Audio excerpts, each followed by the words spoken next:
Is it working or is there some problem? Yeah, I think we are live now. Yes, please go ahead. Yeah, thank you. A very good afternoon to one and all. On behalf of the Center for Environment, Climate Change and Sustainable Development at Impact and Policy Research Institute, Terry School of Advanced Studies, and India Water Portal, I welcome you to episode 11 of the State of the Environment hashtag Planet Talks with me, Simi Mehta. Sanitation and hygiene are essential and indispensable for the good health of each and every human being, as well as of the environment. The importance of these have perhaps not surfaced as starkly as after the COVID-19 pandemic struck. However, those responsible for sanitation work, including of household waste management and collection, household waste collection and management, maintenance of toilets, and also especially the sanitation workers, they are faced with numerous challenges ranging from health to monetary challenges, and more importantly, the stigma that is associated with their work. This becomes further embossed, especially during these times of the pandemic. And sanitation workers, they continue to remain at the receiving end of the lack of funds and also lack of policy attention. To understand in detail the situation of sanitation workers amid the pandemic, woes of guarding public and environmental health, and ways forward, we are privileged to have with us Mr. V.R. Raman, who is the head of policy at WaterAid India, New Delhi. I take this opportunity to introduce to you Mr. Raman, a public policy expert who has 3 decades of experience in multiple development sectors such as WASH, health, nutrition, and education. He has been into research, advocacy, policy making, and programming on critical development issues from the grassroots level to national level, working with civil society groups, research, as well as academic institutions and government organizations. Mr. Raman has been associated with various flagship missions in India, like the Jal Jeevan Mission, the Swachh Bharat Mission, and National Health Mission. In most of his engagements, his focus has been the health, dignity, and safety of sanitation workers, as well as he has advocated for systems and policies for the same. Mr. Raman's education and training in public health studies, research are from the School of Public Health, University of Western Cape, South Africa. At WaterAid India, he has led several important research and advocacy initiatives on water, sanitation, and hygiene initiatives. He is also the national convener of the Public Health Resource Network. So it is a pleasure and privilege for us to have you, sir, this afternoon. Put your hands together for Mr. V.R. Raman as he begins with his presentation. Mr. Raman, over to you. All right. Thanks, Dr. Simi and Dr. Arjun. This is something that, very important discussion that we are going to have. And the people in the Facebook Live, I hope, will be joining and coming up with questions and all that. Although the direct, discussions options will be limited, but I hope, the questions will be transferred to me or for discussions later. So I'm sharing some of my specific slides that I have prepared for the talk, and I hope it is visible. Is it visible? Yes, it is visible. If you could just do it on full screen. Yeah, it is full screen now. Yeah. Okay. So as told, the topic is that, we call sanitation workers, they are the guardians of our public health and environmental health.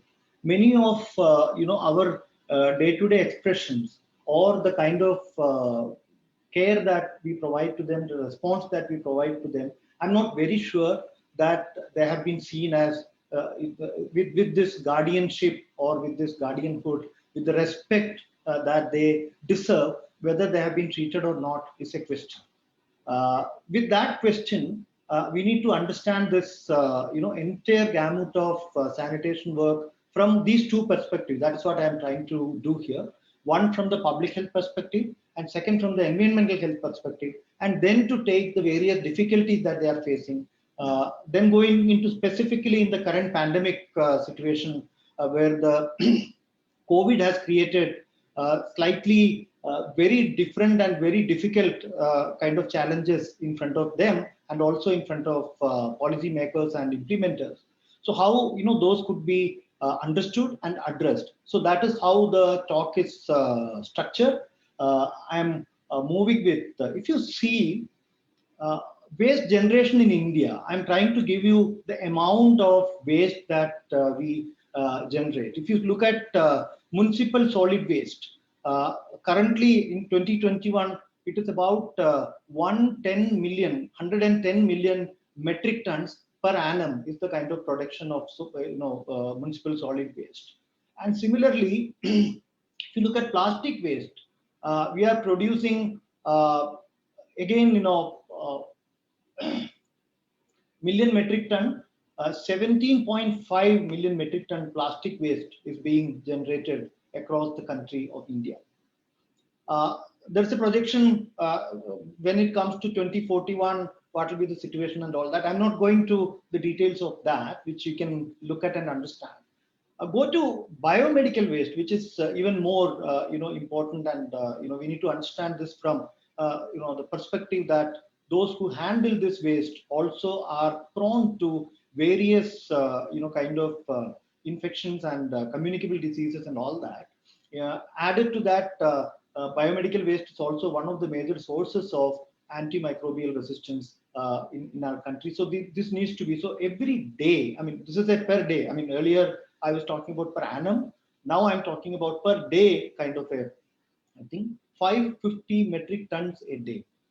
And going to electronic waste, which is going further now, since electronic equipments are becoming the norm. Every house, except barring a few, every house is having one or the other kinds of electronic equipments. So electronic waste is also going to be going up in our setting. So currently it is about 502 million tons per year. So this all needs to be understood to really understand how the issue of waste, or the kind of depth of the problem that we are facing in terms of waste, is something that we need to understand from this specific thing. Going to the next slide.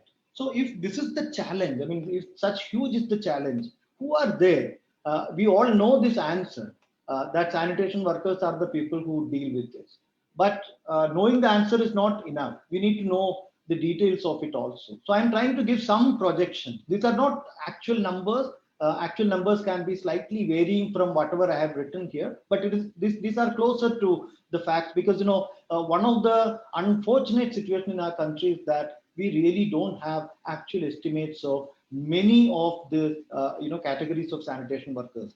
Very recently, Dalberg Associates, they did a study to put together some of the statistics on sanitation workers, and also some of the agencies like WaterAid India, Safai Karmachari Andolan, Center for Equity Studies, Praxis, and Priya. These are, and ActionAid India to some extent, Oxfam to some extent. Some of these organizations are into looking at some of these specific issues, and Jan Sahas, of course, I should not miss them. So those kinds of organizations have looked at some of these issues. So the Dalberg, study classified 9 types of typologies of sanitation work. But when we looked at it at the WaterAid India, my colleague Kanika Singh and me were looking at it, and we realized that there are some more categories of sanitation workers to be added. So we have landed from 9 to 13. So you can look at the most the largest categories are solid waste collection and domestic cleaning. Domestic cleaning, when you say that while they are not recognized fully as sanitation workers, because they also do some other household chores like cooking, etc. as well. But still, a large chunk of their work is related to sanitation, although not as vulnerable probably as other kinds of workers. Solid waste collection is also something that a very important function of sanitation, wherein you can we imagine a day without having the person to coming to our house for collecting the waste. If that is not happening, if it is not happening for 2 or 3 days or more, whether it is biodegradable waste, then it is going to be really terrific in terms of. So sometimes the kind of difficulty, the kind of importance that the work that they are doing is having, they don't really have the kind of recognition that is required for the kind of work that they do. So look at these categories: community and public toilet cleaning, around 2 lakh or more people are there. Manual scavenging, meaning the service latrines or dry latrines we call, wherein the excreta, human excreta, they pick up by bare hands and carry it on heads and then dispose it onto places where they are disposed. So that is something banned legally in our country from 1993, modified in 2013, added with or strengthened with a Supreme Court order in 2014. Still, this practice is prevalent and close to 1.84 lakh people are there. Fecal sludge handling, around 22,000 people are into fecal sludge handling, and in treatment plants, around 6,000 people are there. And railway tracks, around a lakh people, close to a lakh people are cleaning railway tracks. And toilet pit emptying around 7.7 lakh people are engaged. Sewer cleaning, around 1.53 lakhs people are engaged. And hospital sanitation, this is a estimate based on the numbers into 3 or something like that, which I derived because there is no clear statistics available. Whatever statistics available is not actually representing the number of health facilities in the country. Current statistics say that it is about 60 lakhs or so health facilities, wherein it can be much more, 60,000 or so health facilities, wherein this can be much more than that. Around 2 lakhs or so should be there based on the Clinical Establishments Act registration. So I'm just reaching a ballpark figure of 5 lakh there. And the sweeping and drain cleaning is around 4 lakh 10,000. And institutional toilet cleaning, including schools and various other institutions, if this comes to some 8 lakh or so. So this broadly covers a range of close to a crore people, meaning in India, around 1 out of 130 persons are into very vulnerable and very unsafe kind of work that they are into without proper recognition and rewards.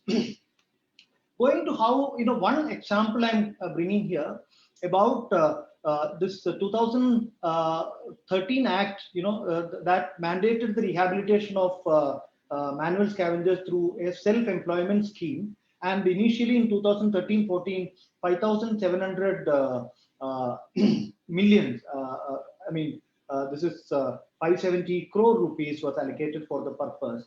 And you can see that the expenditure with reference to the allocation is much, much lesser.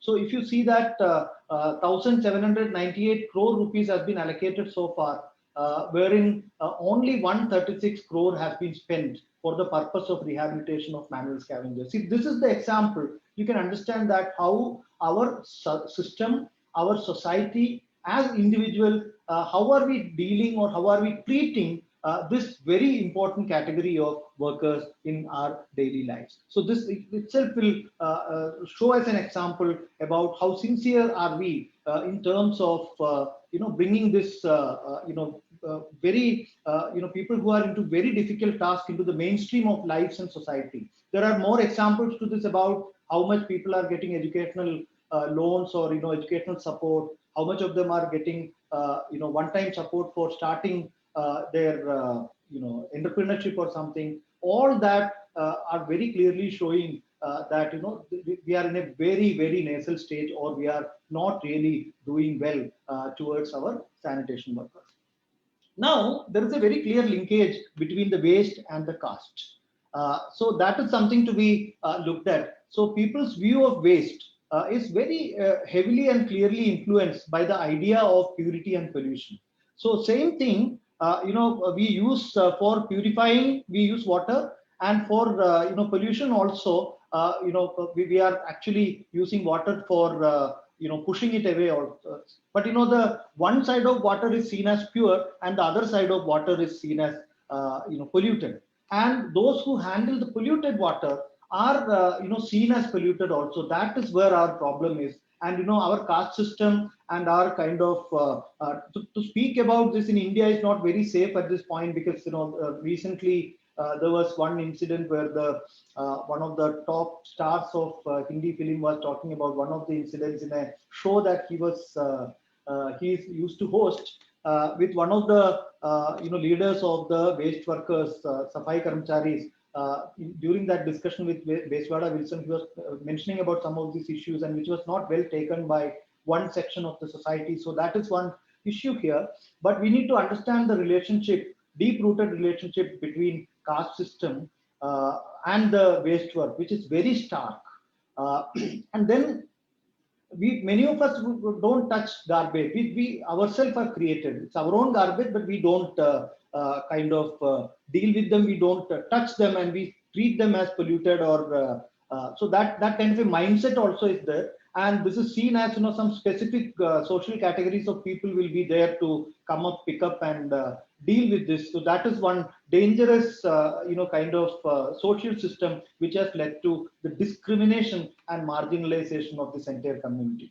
And then the people who are working on waste management, they belong to specific castes and they're working as families, so this moves intergenerational. And finally, this worst manifestation of the caste and the politics of waste is coerced and claim lives, and it continues to claim lives of people despite various legal regulations and bans and so on. So this is some one reality without realizing which we cannot actually solve this problem.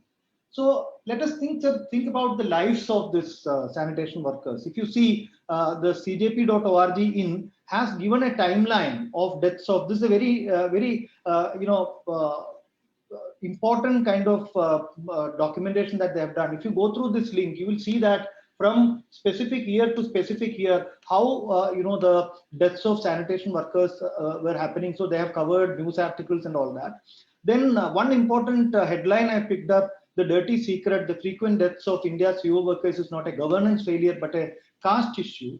Then a sanitation worker dies in every 5 days, and in parliament when the questions are asked, we clearly don't have data about this death. So these all are telling lots of louder facts about how this community is treated and seen by individuals and systems and institutions. So this is something to be realized. So when all this done, so if they start to react, if they start to do movements, or they start to do strikes or something like that, entire life gets stuck. So this is also to be realized. So we need to start to, at a point, respect them, treat them with dignity, and treat them with equal pay, treat them with equal kind of life, put their families and members into different kind of entitlements and rights that all the others are enjoying, which are quite important.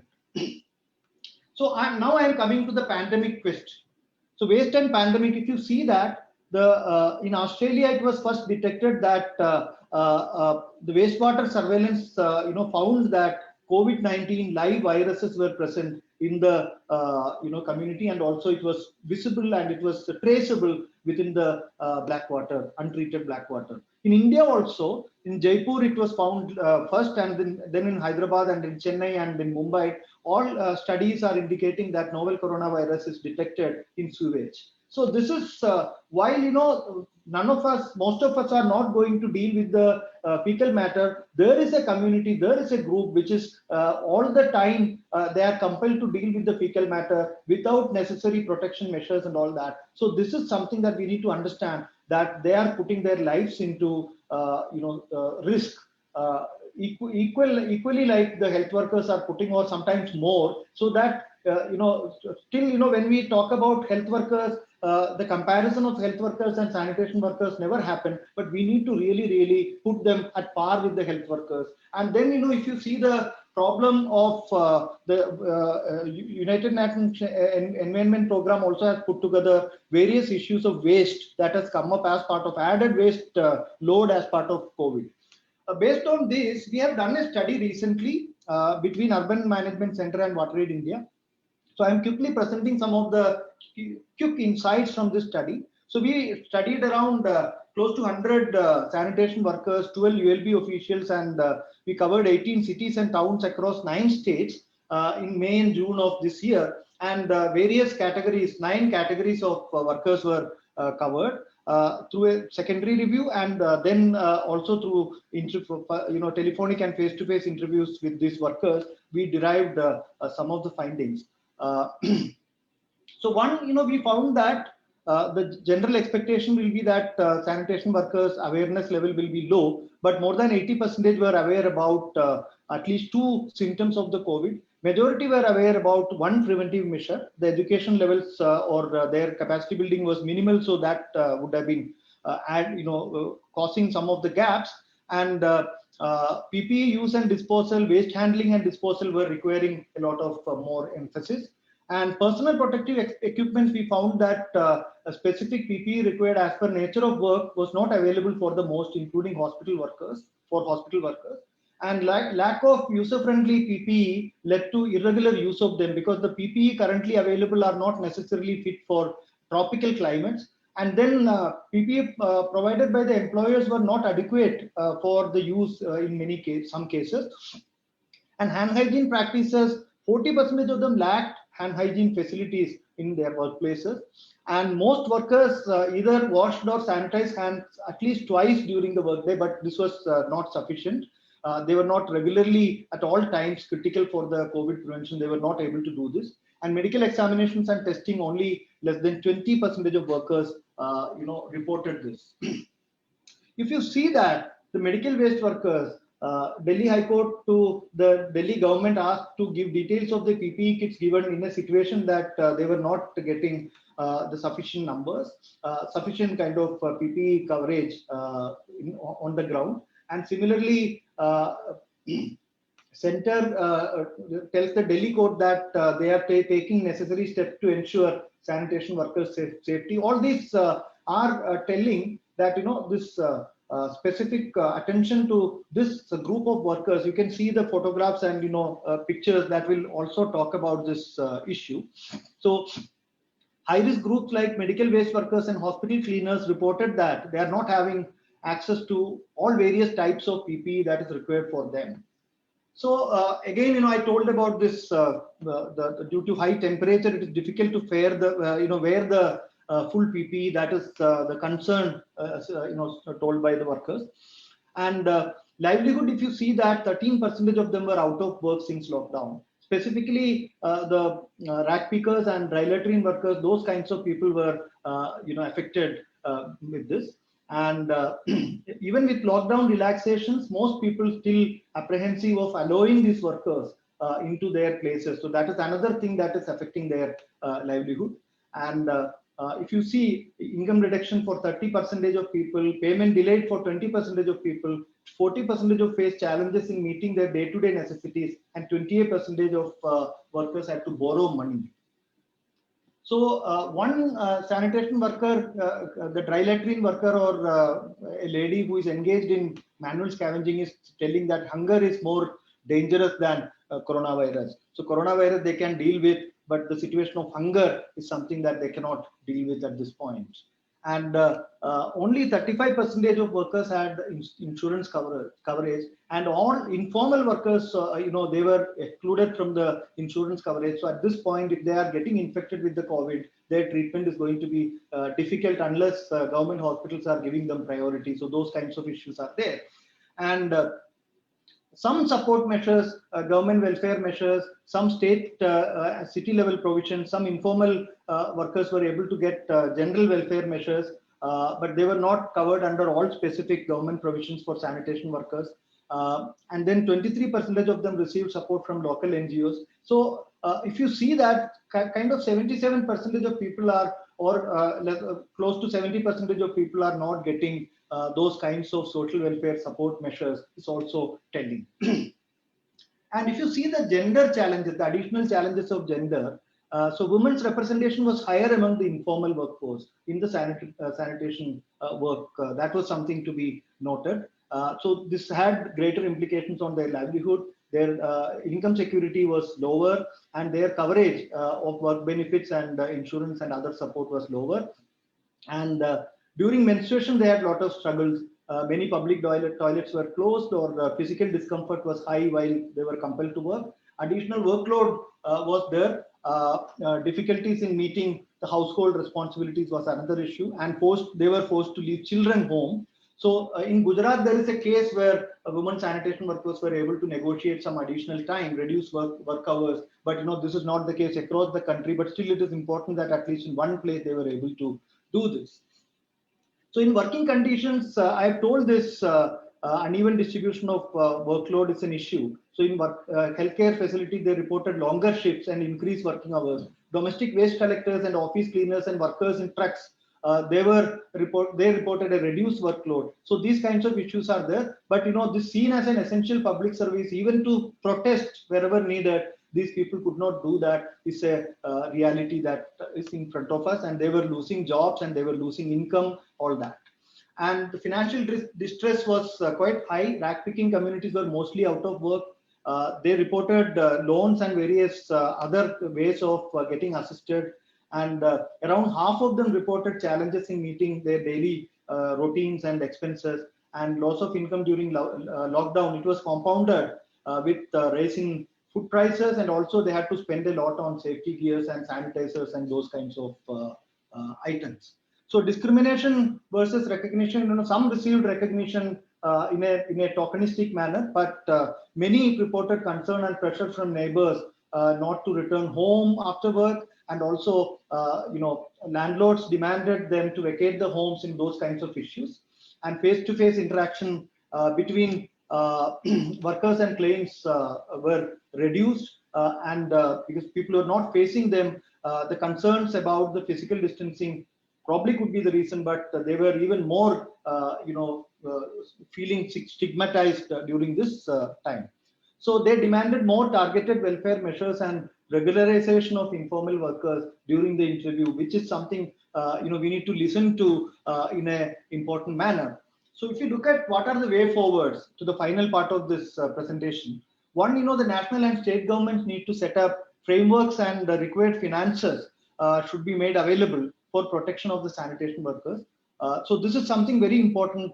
We need to find, there are money for sanitation workers. How can we use it for the purpose of the kind of vulnerability that they are facing? Similarly, municipal authorities and private employees, they have to effectively implement the actions and regulatory measures so that the living conditions and work conditions of the sanitation workers can be improved. Civil society, private sector, research institutions, and development organizations also have a major role to play in improving the situation. And there is a series of other things like testing, organizing testing, medical checkups and thermal screening, and research and innovation in terms of improving the PPEs, access to water, sanitation and hygiene in workplaces, collectivization and entrepreneurship, as in, way forward, and also, drivers of stigma and discrimination, how to challenge those perceptions and, address them. So that is also something that we need to look at.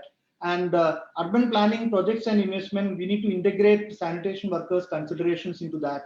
Frameworks and protocols, guidelines, and we need to develop specifically standard operation protocols and all that for the workers. And social security schemes for these workers needs to be strengthened, and emergency funds, access to emergency funds needs to be improved, and we need to put them into some insurance coverage till the time universal healthcare is available for everyone on a free basis.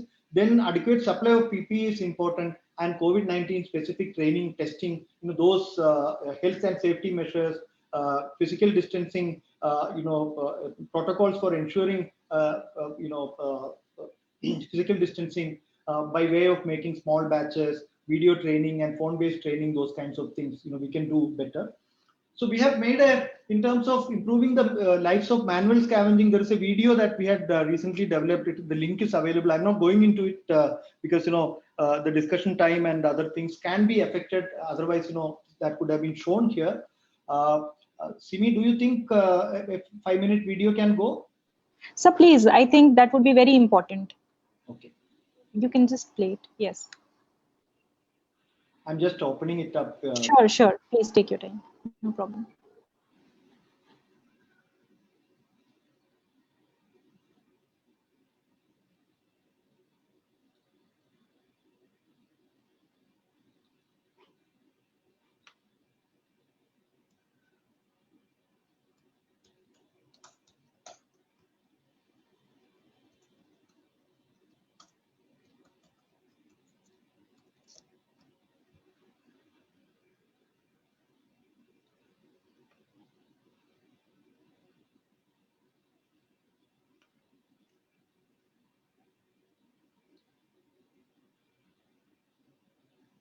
Is it visible? Yes, it is buffering. I'm not sure whether the volume will be available or not. Let me see. Yes, let us check. No issue.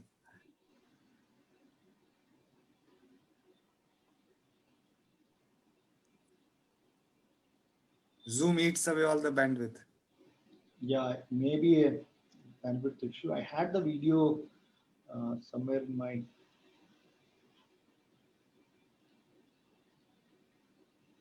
So it is not working. Nevertheless, I think, sir, Simi, you can go on with your comments. Until then, if Raman sir is able to find the video, I think that would be the best. Video is found. I mean, it is about. It is not playing. Maybe some issue or restrictions with the.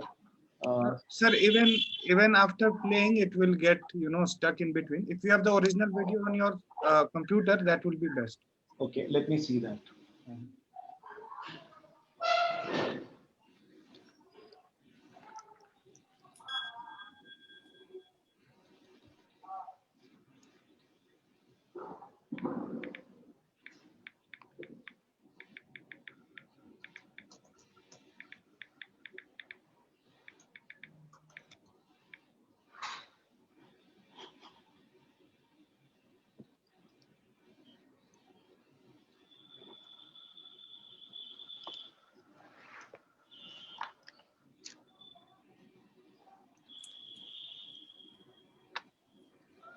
I'm unable to find the. No issue, sir. I think, Simi, until then, why don't you? Yeah, I'll take the other slides now. Yes. Okay. Please continue.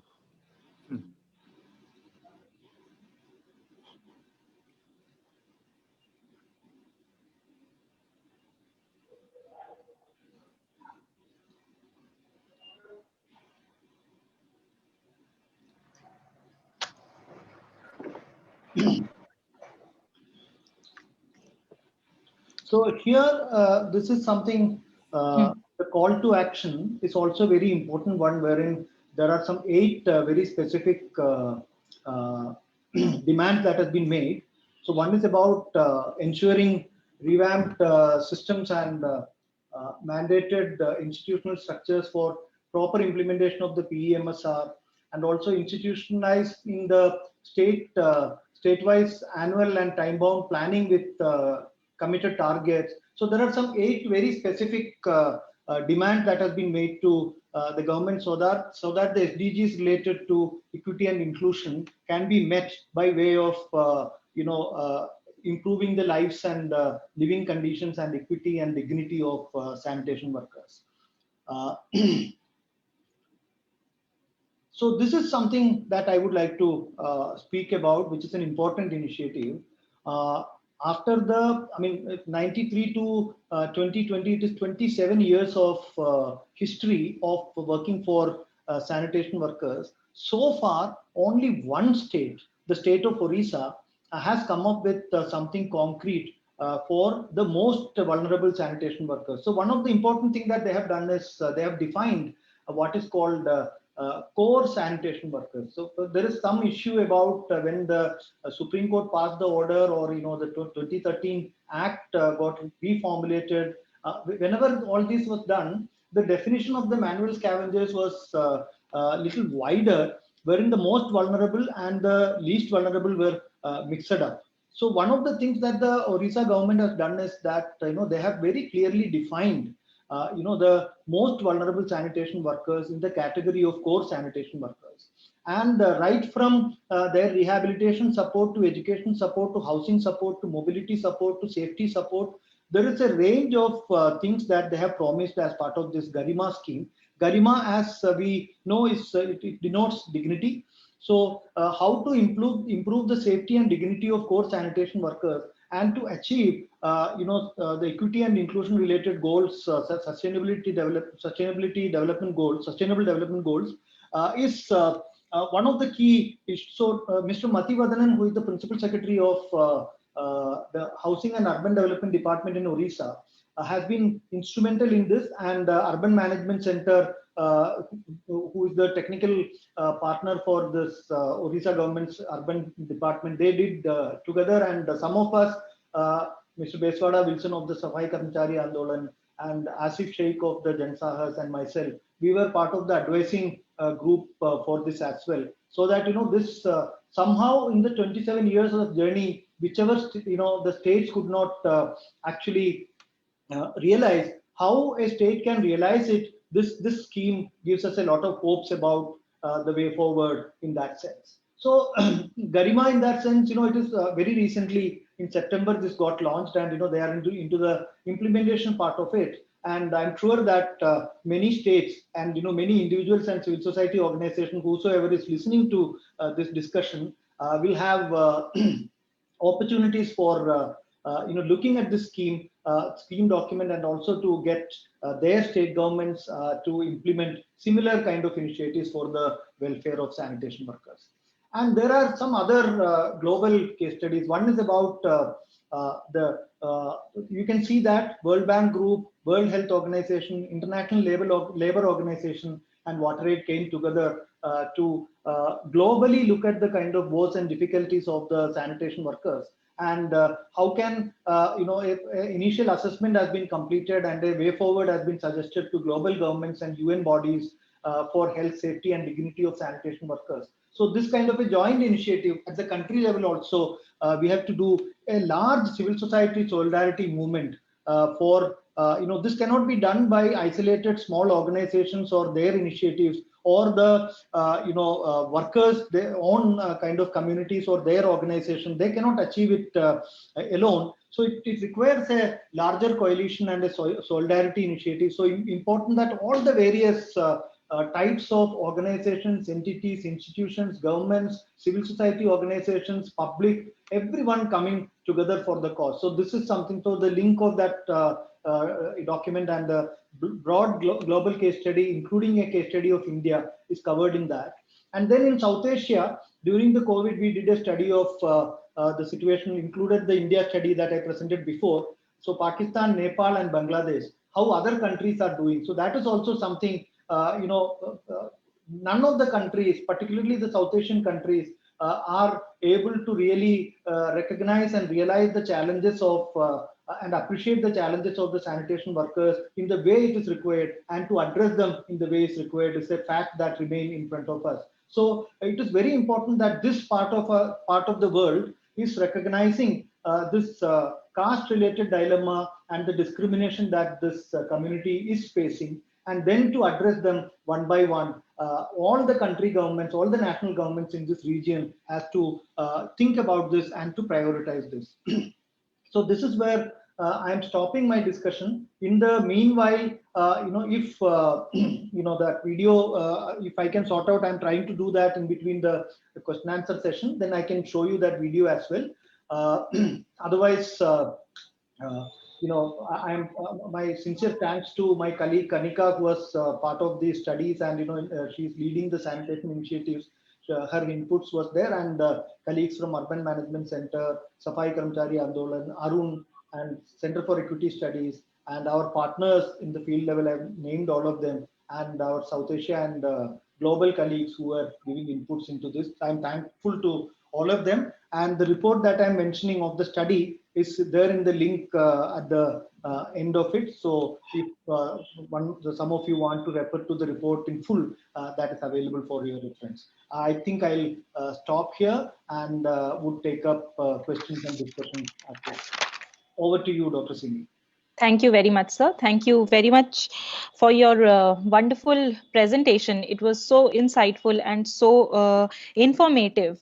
And sir, you have so clearly pointed out about the challenges, and it is not, this challenge is something that is not very recent. It has existed for ages now, and yet we are still struggling to find a solution to how to treat our fellow citizens with respect, with garima, with dignity.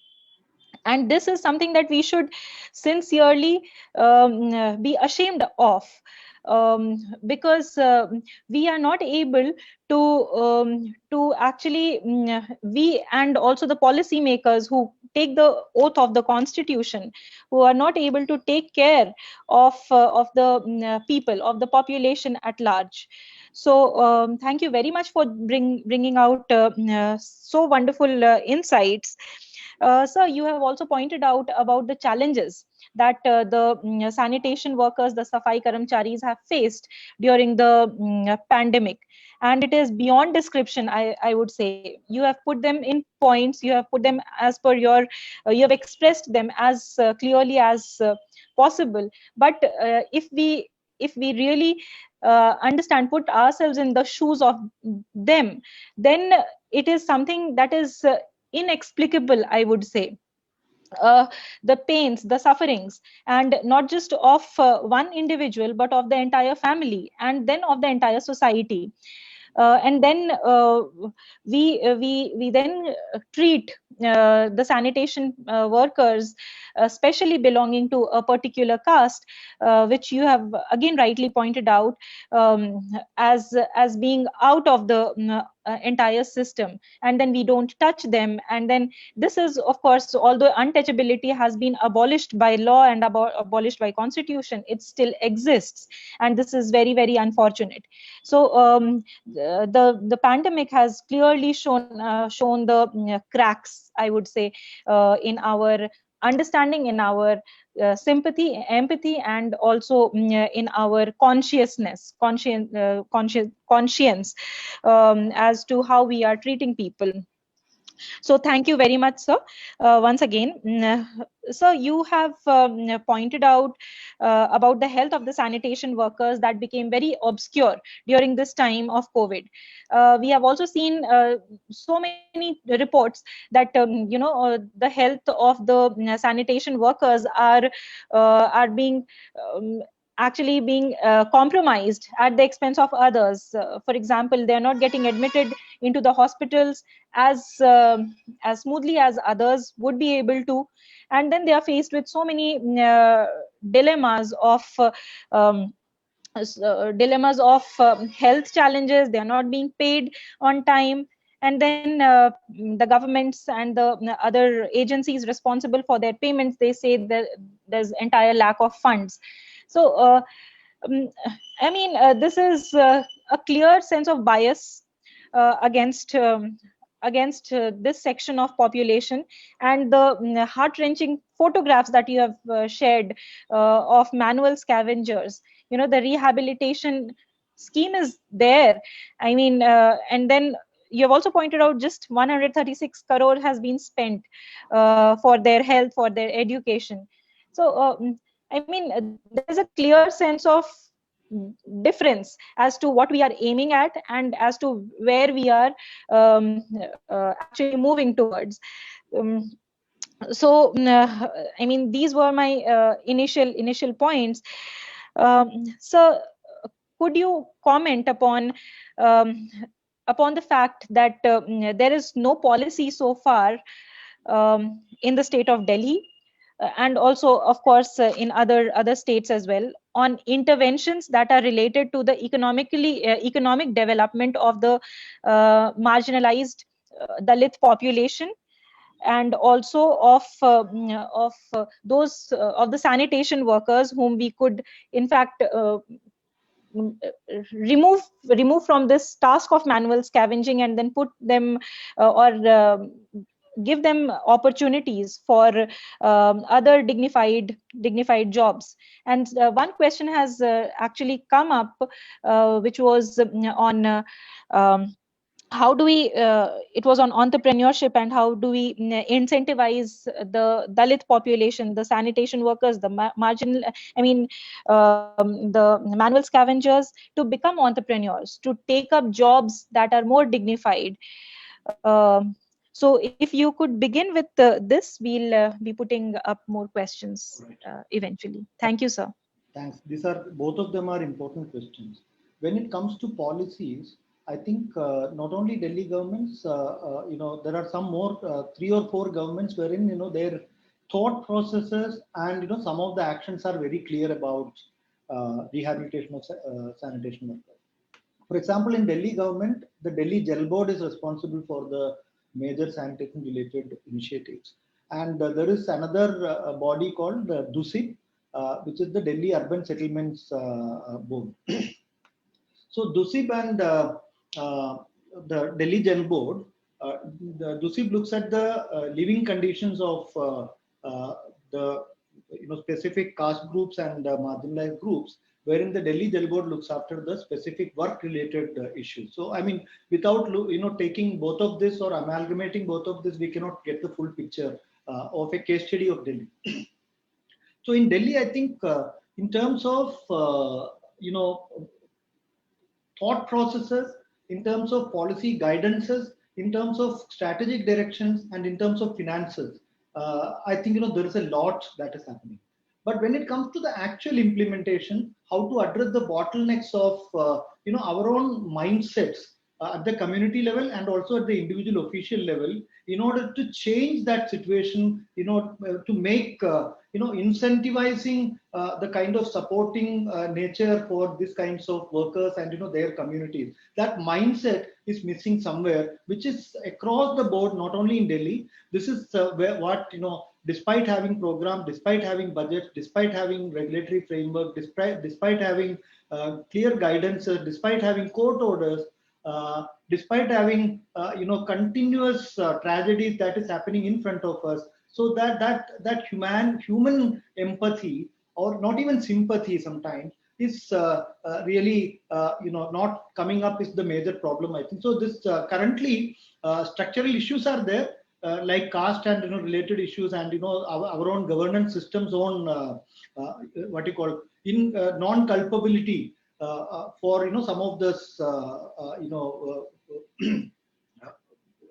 what you call non-excusable kind of acts.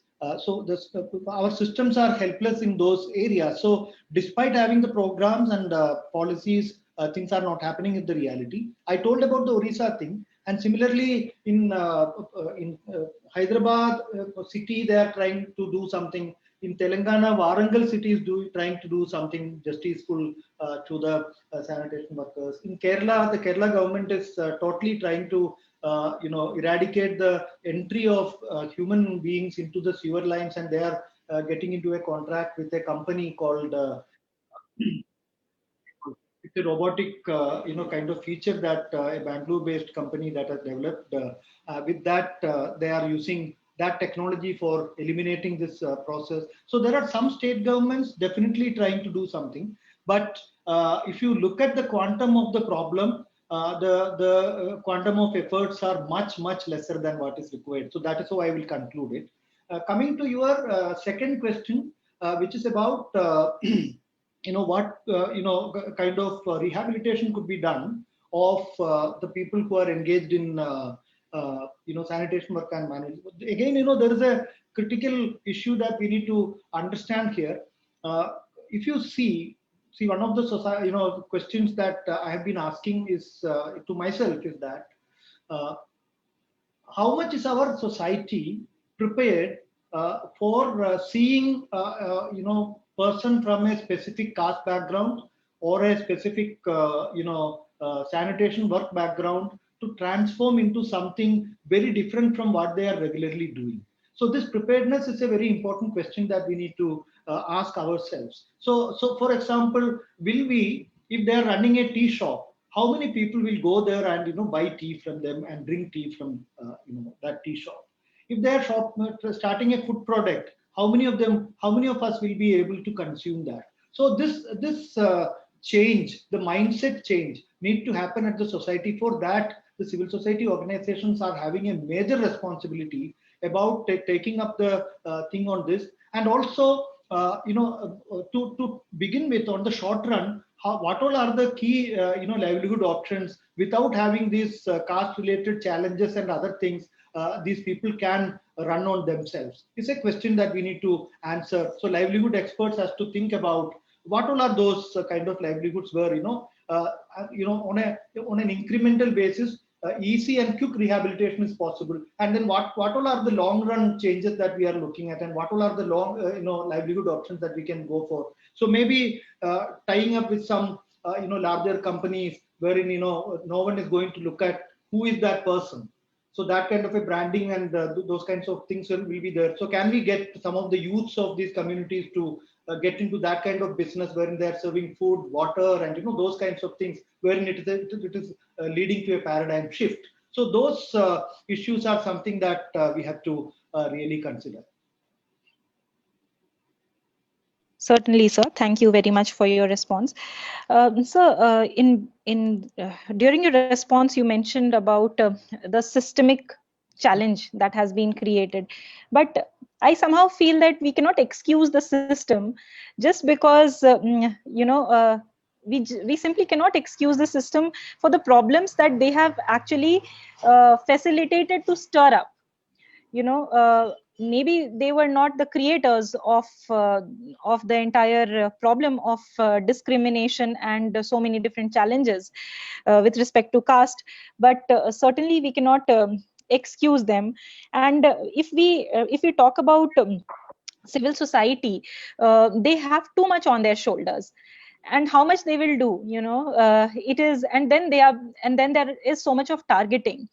But I really fail to understand as to why can individuals not take up the responsibilities, and why should we only depend on the civil societies, that okay, they will be the harbingers of change.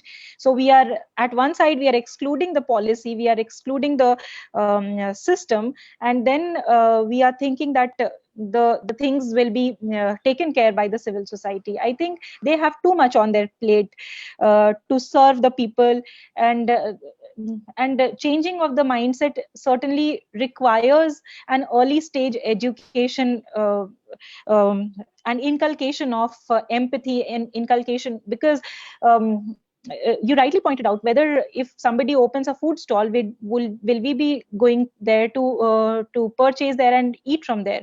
Certainly it might come as a challenge, because only if we know.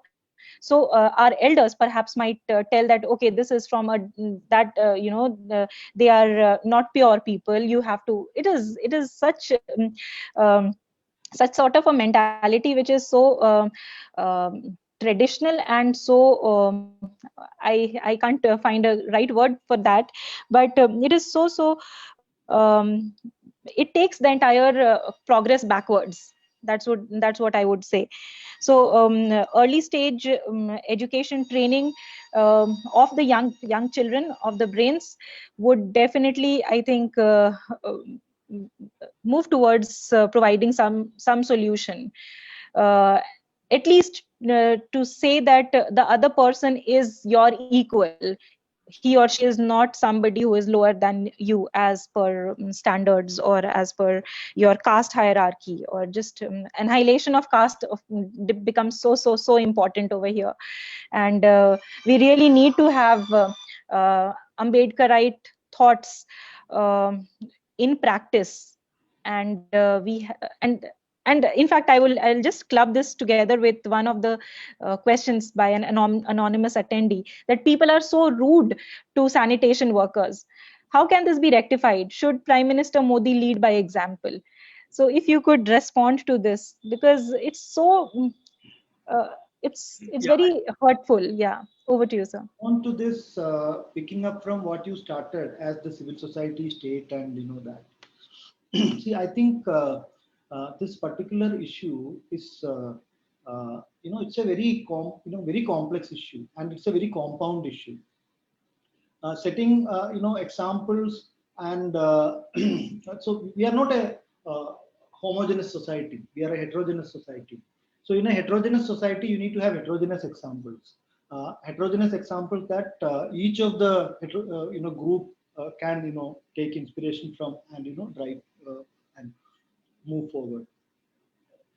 And also, the solution for the kind of woes and struggles that the sanitation workers and the communities that they belong to have faced so far is not to simply glorify what they are doing. It is somewhere in between. We need to respect the fact that they are doing an important job, and like the many white collar jobs of doctors or teachers or engineers or various other kind of segments of uh, the glorified workers, including you and me. So the kind of dignity that we get in the society, how will we get this specific group of work as an important contribution to the society, that recognition. I think Kanchai Leya has been talking about, in his book, The Dignity of Labor. So he was this is a book for children, actually. So he's talking about very specifically, he's listing down various kinds of work that people do, and which one are we seeing as dignified, which one are we not seeing as dignified. So this is all about how a societal perception of dignity around work has been developing. So we need to start from there. So while I agree with the fact that civil society organizations' plates are full, which is true also, but on the other hand, we cannot verticalize the development or projectize the development and continue to do small pieces of work here and there. So we need to see society as a whole and try to address some of these what you call the fundamental issues of the society, and then need to move on. So in that part, whichever sector that civil society organization may be focusing, these are the issues that each and every organization will have to pick up. And then it comes, of course, I will not spare the state or the systems or policy makers. What I intend to say was that we have the instruments in place, we have the policies in place. It's all about implementing them. So the implementation bottlenecks and the operational constraints for implementing those, that we need to address, and we need to remediate that problem. And that is where the things are. So I think the roles of the political leadership and the administrative leadership and the societal leadership, all the three, and including the media, all the three is essentially to put up solutions for addressing this operational constraints, and then to change the mindset. What could be done? Just kind of some exemplifications are not going to really help the process. This need a long-term and sustainable solution. Thank you very much, sir. Sir, you mentioned during your presentation about the challenges faced by women workers, sanitation workers. Sir, could you enlighten us about maternity leave benefits, if there are any, for the Safai Karamcharis?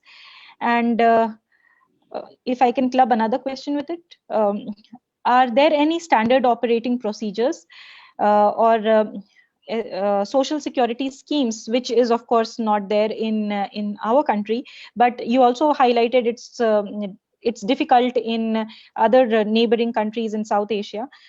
But what best practices can you highlight from developing world? I would not compare ourselves with the developed world, but are there any best practices from the emerging countries?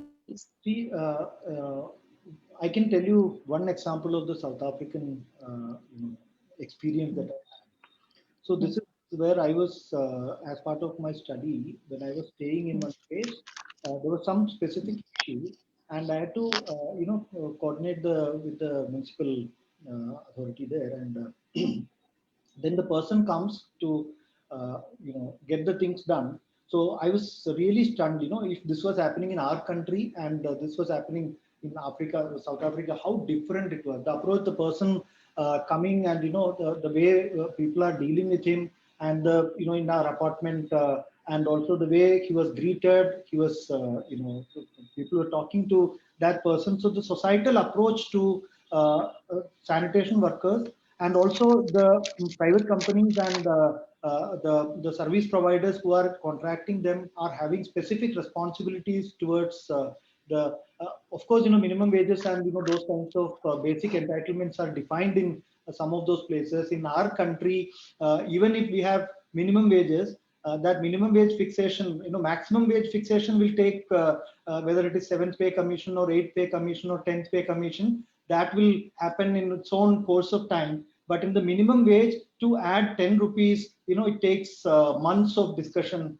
in our country. On the other hand, percentages of growth for various emoluments, I'm not talking about categories, of the higher end, it will take within minutes. So this kinds of understanding of the availability of cheaper labor, we are actually exploiting it, sitting on the excuse of the caste. So this is also an economic reality of caste. So this availability of a cheaper labor is being exploited continuously by the privileged caste class is something to be realized here. So maternity leave, forget about maternity leave, unless they are specifically class 4 employees of a corporation or something like that. If they are, they may have all the entitlement that the government people will have. But whenever they are into contract, if they are a sanitation worker in a mall toilet or in an airport toilet or in a public toilet of Sulabh Shauchalay, everywhere, you cannot even think about. So you can see that, I have seen actually, just a mother with a week-old child was, managing the table of the toilet side, because they cannot get these kinds of leave because they are leaving there itself. And if they ask for maternity leaves or those entitlements, what exactly. So it actually become a joke rather than to any entitlement, so to speak, social security entitlement, insurance. So many of them, despite having their eligibility for the PMAJY kind of schemes, many of the sanitation workers are not having even the identity proof for proving that they are part of this community, and they are not even able to prove to the government that they do manual scavenging for a longer time. So that is the kind of dilemma that we are in, wherein a large percentage of them are out of all the various welfare schemes that we are thinking about, and many of them are not even able to dream about them, forget about getting them. Yes, sir. Thank you so much. One last question before I invite Dr. Arjun to make his comments. So you have worked in various capacities with the various flagship schemes of the government of India, Jal Jeevan Mission, Swachh Bharat, National Health Mission, etc. How would you, in brief, describe your experience? Are the bottlenecks that are sought to be resolved by these missions in the course of their operations achievable? How would you rate? Have they been achieved? Are they near to achievement, or what are the real bottlenecks that you see in their implementation and execution? Okay, so this is a question that I would slightly differently respond to, because when it comes to the impacts of the mission, you need to give some more time for understanding the impacts of the mission. In the implementation in a large-scale mission, there can be, and usually it can have some specific set of gaps and bottlenecks and challenges, which is usual for such large-scale thing. The problem is, or the question is, whether the mission leaders have identified them and addressed them in time.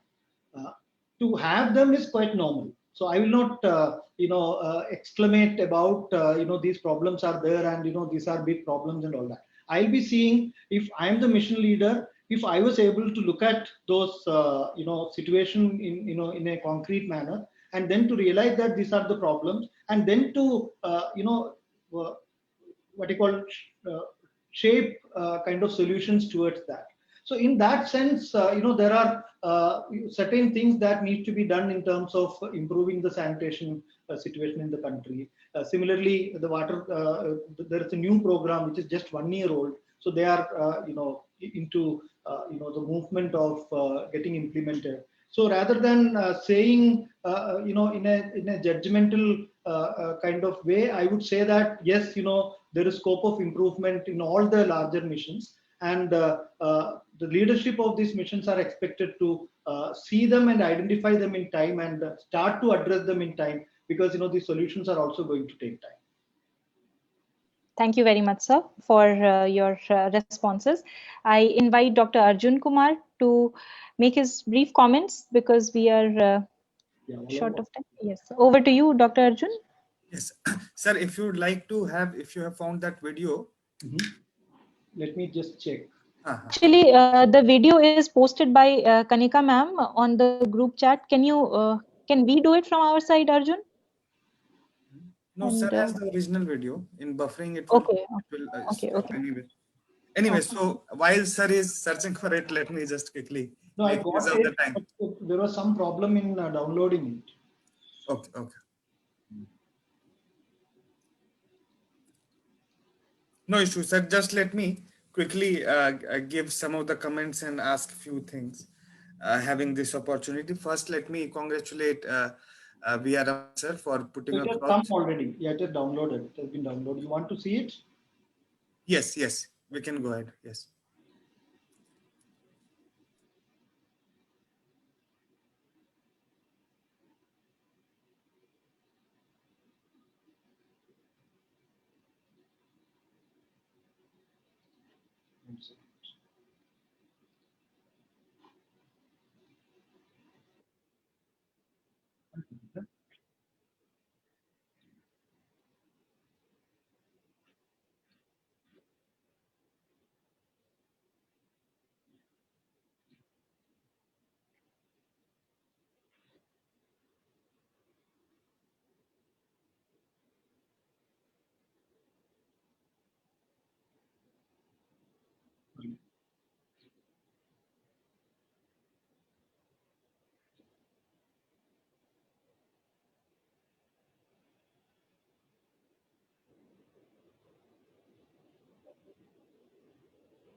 Some problem.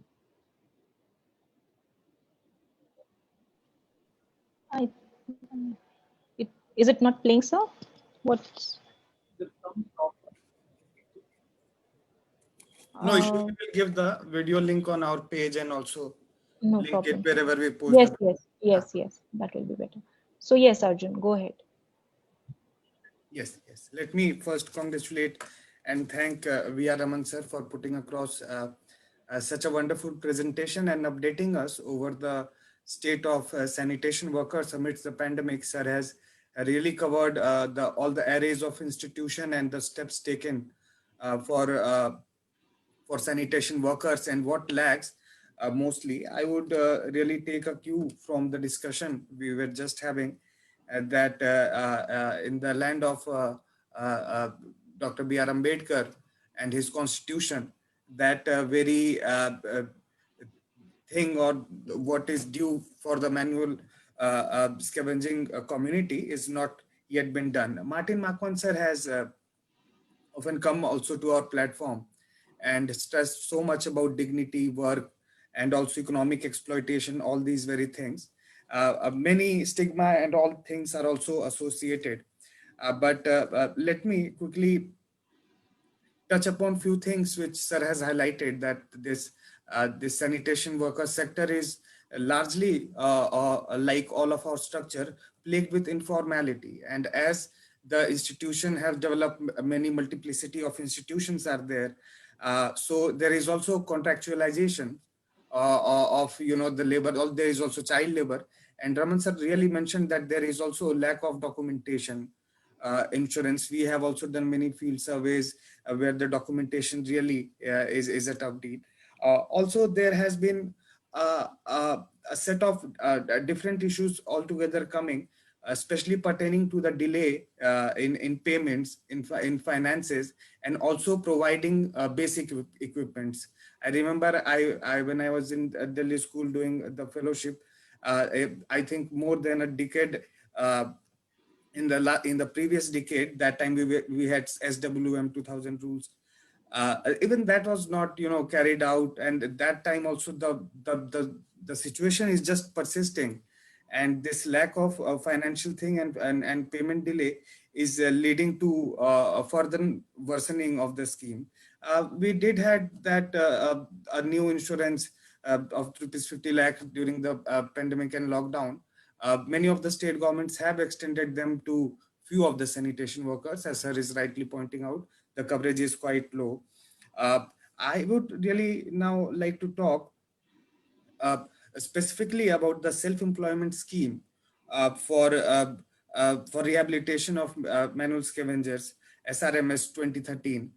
A lot have been discussed also in the NDA1, NDA2. Last government promised that this will be rehabilitated. We had figure of 1 lakh, this, so many of things, many monitoring, and a lot of things happening. But we really care as a society, as a nation, about sanitation worker when we read in the newspaper or watch the video that some sanitation worker has died in sewer or somewhere else. That is really blot in our democracy and as a country. And we are in 2020 and not being able to address this basic thing. That's really a worry. Year over year, parliamentary committee, all the setup we have with all the might of multilateral institutions as well, we have not been able to make use of, and have in our system, upgrading the system for this upliftment of human dignity. Sir has rightly mentioned out that due to non-accountability of institution, states are also just fudging the data. Swachh Bharat Mission was, I think, a good push, which has been a good success for covering the household latrines in each house. But really, in this connection for Swachh Bharat, this has been not taken in the letter and spirit what would have been, which sir is also highlighting. We also have another schemes. Amrut, we have smart cities, and technology can really have a role to play. But sir, that is not, I would say, even having 10, 20, 30% impact. Vacuum cleaning, so many of things coming. We work with many big cities. They're evaluating the new trucks and everything coming for vacuum cleaning, how many rides trip, monitoring, accountability, rent seeking. There are so many things which is coming upon. Sir, how do you see things making the change? What is required to in policy or in terms of data collection that that society as a whole, I know various state government or those who are in the position of power would suit themselves first the data or whatever, but what can be the country solution to this moving forward, especially using this time of pandemic when hygiene and other things are really important for each one of us in this disease time. Also, sir, what do you think the role of government at various states? Because sir has really worked in blocks, districts with many parastatals and municipal governments as well. How do you, sir, see it? And what should be the role of private sector and corporates? Not just using their CSR fund or something of that idea, but what actually should be done, because they are the major part of all the system, who are also producing the waste and other things. And how can we really be an Atmanirbhar Bharat and moving towards all the ideals and values and vision of New India, and really moving towards Swaraj for everyone and human dignity. But basically, the point I was trying to make, that how can we fast track to deliver upon these promises which are due to the sanitation workers, and what should be the framework for accountability and also effectiveness to realize appropriate remuneration and all the things which our frontline workers, sanitation workers are doing, especially in this difficult time. So I will stop here. Many questions. Please, you can choose. And thank you once again. All right. So you want me to respond to a couple of these questions? Yes, please, sir. One is, we have to really work very closely with from the when the administrators are being selected in our country, whether it is for state or provincial civil services or for other kinds of services or IAS or related services, whenever there is essential training is happening, we need to really make that doing something for the most marginalized sections of our society needs to be incentivized rather than currently we have scheme. I mean, we have not formal schemes, informal schemes to get incentivized for supporting the most privileged society. But how can you change it through trainings and through kind of very specific schemes? So your promotion is linked to doing good for the homeless communities. Your promotion is linked to doing good for the sanitation workers. Your promotion is linked to supporting the single woman headed families. These kinds of uh, schemes, if you can. So the essentially what I'm saying is what we call as CR, the confidential report of each employees, like the appraisals in the private sector. If that can be linked to very clear questions of equity and inclusions, and similarly the scorecards of the elected representatives should be based on the kind of legislations and legislative actions that they take on advancing the agenda of we can. I mean, these are all are possible. These are not impossible because many countries have done this. And also, essentially, you asked also about the private sector. The private sector currently is, to reach to your question, the private sector has to travel a long route because currently reservations or even taking the most underprivileged communities in their payrolls are not mandatory for them. If at all they are taking for some cleaning and related jobs, that also is mainly run through the agencies, third-party agencies are coming into the picture there. So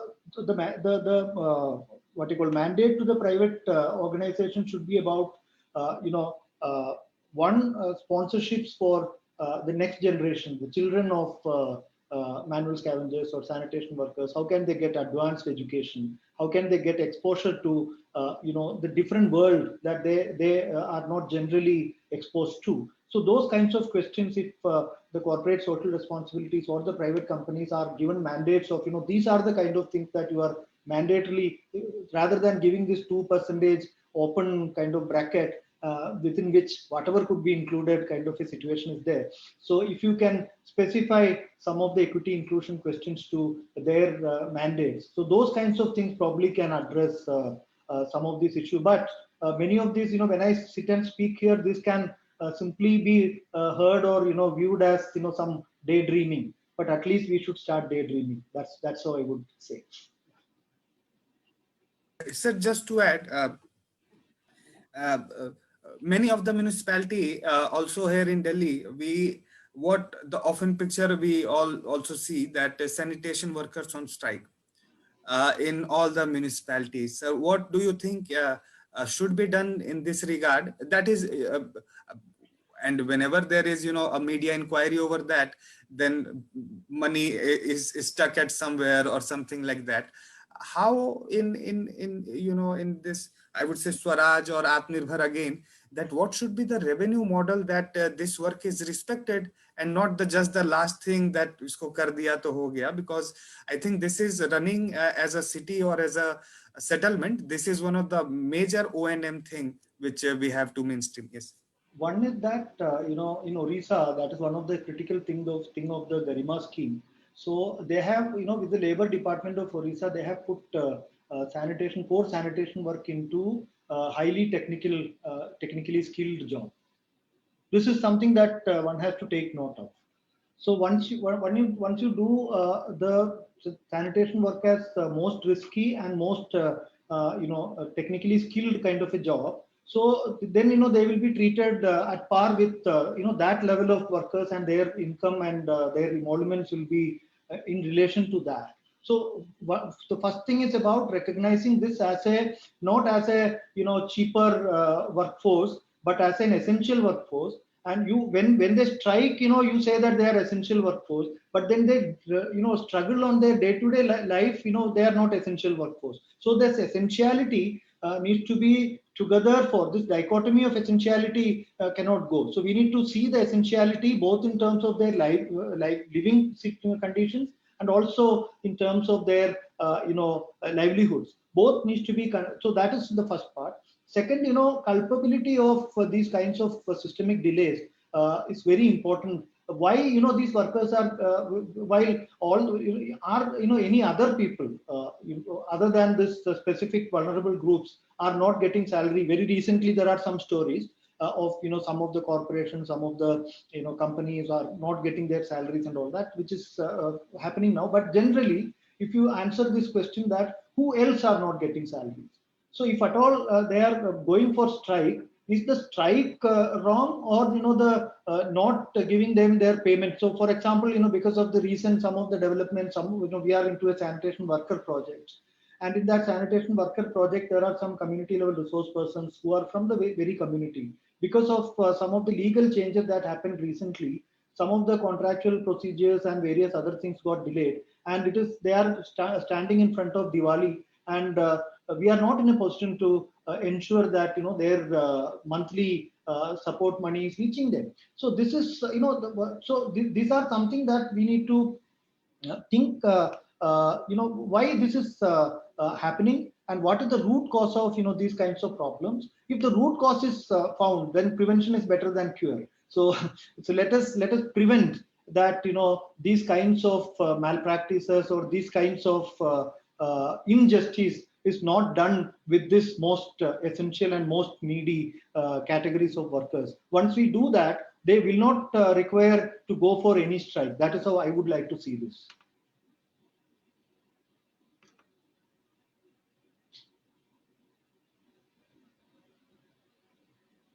Simi, yes, you can go ahead. I have yeah, a few more things, but for the time, yes. Yeah. Please, Simi. Sure.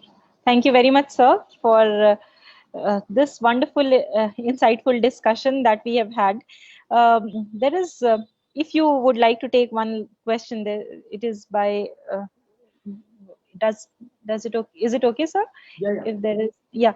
There's, it's written, Mr. Raman, the rag pickers were out of jobs for a long period of time during the lockdown, but we saw piles of waste and trash on the roads. When they rejoined, they had to face a lot of challenges with excess work. Were they given some extra incentive? Okay. So we need to first of all understand the character of the job of rag picking. I don't know how many of us really understand that rag picking is a self-employment. In most of the cases, they are not employed by municipality, they are not employed by any agency, but they themselves are involved in that. They go to the piles of waste and pick up the valuables from there, and in lieu they also clean the waste. That is how they pick up the waste from one place, and then they segregate it and pick up the valuable ones, and leave out the remaining in the dump. That is how they contribute to the society. So the valuable ones, by way of selling it, that is how they earn their livelihood. So to answer this question, unless they are not even informal workers, that is they are self-employed workers. So if they don't have work, for example, because of the lockdown, if they are not allowed to work, that means they are hungry. They can't eat, they can't run the family. So coming back, even if you get after 30 days or 60 days of empty stomach, even if you get double kind of kabaddi to sell, and you get double income, that's not going to really compensate the hungry days of you and your kids.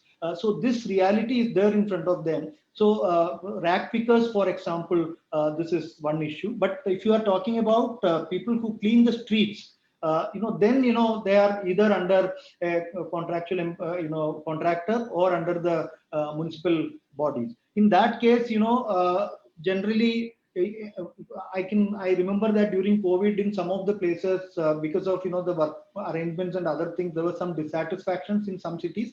So that is where the piling up happened. So of course, after the strike, when the workers go back, it creates a lot of issues for them, additional work for them. And in some cases, they could negotiate better results for their strike. In some cases, they just had to surrender. So in some cases, they would have got some additional income. In some cases, they would not have. So that is how it is. Sure. Thank you so much, sir. Thank you for enlightening us. Thank you very much, Mr. V.R. Raman. And it was a pleasure to listen to you.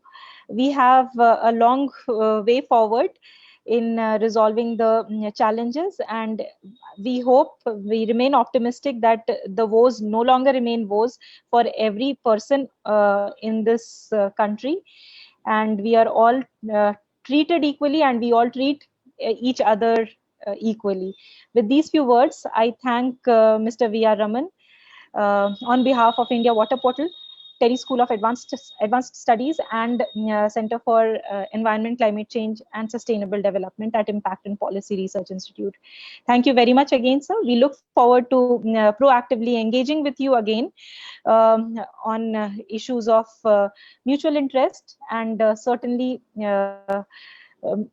looking forward to learning more from you. Thank you very much. Thank you very much. Have a very good evening. Thank you. Thank you, sir. Thank you. And thank you for choosing such a very tough topic, I would say. Absolutely. Absolutely. Thank you. Thank you, sir. Have a nice day to both of you and everyone who's Take listening. care. Bye-bye, sir.